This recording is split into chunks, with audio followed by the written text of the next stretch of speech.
الصديق أتاني عمر أتاني. سو کوئی شخص نہیں جانتا کہ ان کے لیے کیسی آنکھوں کی ٹھنڈک چھپا کر رکھی گئی ہے. یہ ان اعمال کا صلہ ہے جو وہ کرتے تھے. اہل جنت اس روز عیش و نشاط کے مشغلے میں خوش ہوں گے. وہ بھی اور ان کی بیویاں بھی سایوں میں تختوں پر تکیے لگائے بیٹھے ہوں گے. وہاں ان کے لیے میوے ہوں گے اور جو وہ منگوائیں گے ان کو ملے گا. ان کو پروردگار مہربان کی طرف سے سلام کہا جائے گا.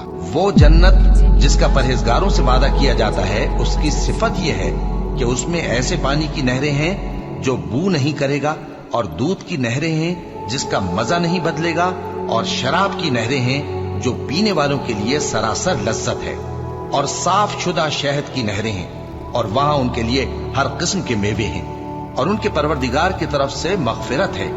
کیا یہ پرہیزگار ان کی طرح ہو سکتے ہیں جو ہمیشہ دوزخ میں رہیں گے اور جن کو کھولتا ہوا پانی پلایا جائے گا جو ان کی آنتوں کو ٹکڑے ٹکڑے کر ڈالے گا. جو پرہیزگار ہیں وہ باغوں اور نہروں میں ہوں گے، یعنی سچی بیٹھک میں ہر طرح کی قدرت رکھنے والے بادشاہ کی بارگاہ میں. اور بہشت پرہیزگاروں کے قریب کر دی جائے گی کہ ان سے مطلق دور نہ ہوگی. یہی وہ چیز ہے جس کا تم سے وعدہ کیا جاتا تھا، یعنی ہر رجوع لانے والے، حفاظت کرنے والے سے، جو رحمان سے بن دیکھے ڈرتا رہا اور رجوع کرنے والا دل لے کر آیا. اس میں سلامتی کے ساتھ داخل ہو جاؤ. یہ ہمیشہ رہنے کا دن ہے، وہاں جو چاہیں گے ان کے لیے حاضر ہوگا، اور ہمارے ہاں اور بھی بہت کچھ ہے. اللہ فرمائے گا کہ آج وہ دن ہے کہ سچوں کو ان کی سچائی ہی فائدہ دے گی. ان کے لیے باغ ہیں جن کے نیچے نہریں بہ رہی ہیں، ہمیشہ ہمیشہ وہ ان میں بستے رہیں گے. اللہ ان سے خوش ہے اور وہ اللہ سے خوش ہیں. یہی بڑی کامیابی ہے. اور جو اپنے پروردگار کی خوشنودی حاصل کرنے کے لیے مصائب پر صبر کرتے ہیں اور نماز پڑھتے ہیں، اور جو مال ہم نے ان کو دیا ہے اس میں سے پوشیدہ اور ظاہر خرچ کرتے ہیں اور نیکی سے برائی کو دور کرتے ہیں، یہی لوگ ہیں جن کے لیے عاقبت کا گھر ہے، یعنی ہمیشہ رہنے کے باغات جن میں وہ داخل ہوں گے. اور ان کے باپ دادوں اور بیویوں اور اولاد میں سے جو نیکوکار ہوں گے وہ بھی بہشت میں جائیں گے، اور فرشتے بہشت کے ہر ایک دروازے سے ان کے پاس آئیں گے اور کہیں گے تم پر سلام ہو.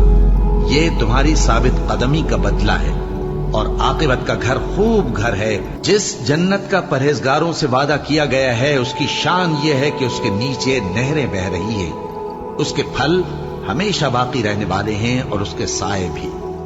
یہ ان لوگوں کا انجام ہے جو متقی ہیں، اور کافروں کا انجام دوزخ ہے.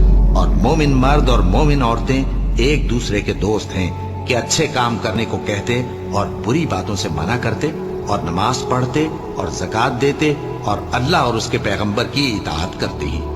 یہی لوگ ہیں جن پر اللہ رحم کرے گا. بے شک اللہ غالب ہے، حکمت والا ہے. اللہ نے مومن مردوں اور مومن عورتوں سے بہشتوں کا وعدہ کیا ہے جن کے نیچے نہریں بہ رہی ہیں. وہ ان میں ہمیشہ رہیں گے، اور ابدی بہشتوں میں نفیس مکانات کا وعدہ کیا ہے. اور اللہ کی رضامندی تو سب سے بڑھ کر نعمت ہے. یہی بڑی کامیابی ہے. جن لوگوں نے کہا کہ ہمارا پروردگار اللہ ہے، پھر وہ اس پر قائم رہے، ان پر فرشتے اتریں گے اور کہیں گے کہ نہ خوف کرو اور نہ غمناک ہو، اور بہشت کی جس کا تم سے وعدہ کیا جاتا ہے خوشی مناؤ. ہم دنیا کی زندگی میں بھی تمہارے دوست تھے اور آخرت میں بھی تمہارے رفیق ہیں، اور وہاں جس نعمت کو تمہارا جی چاہے گا تم کو ملے گی، اور جو چیز طلب کرو گے تمہارے لیے موجود ہوگی. یہ بخشنے والے مہربان کی طرف سے مہمانی ہے. بہت سے چہرے یعنی لوگ اس روز شادماں بھی ہوں گے، اپنی محنت کے بدلے پر خوش. بہشت بری میں وہاں کسی طرح کی لغو بات نہیں سنیں گے. اس میں چشمے بہ رہے ہوں گے، وہاں تخت ہوں گے اونچے اونچے، اور کٹورے قرینے سے رکھے ہوئے، اور گاؤ تک یہ قطار کی قطار لگے ہوئے، اور نفیس مسندیں جگہ جگہ بچھی ہوئی.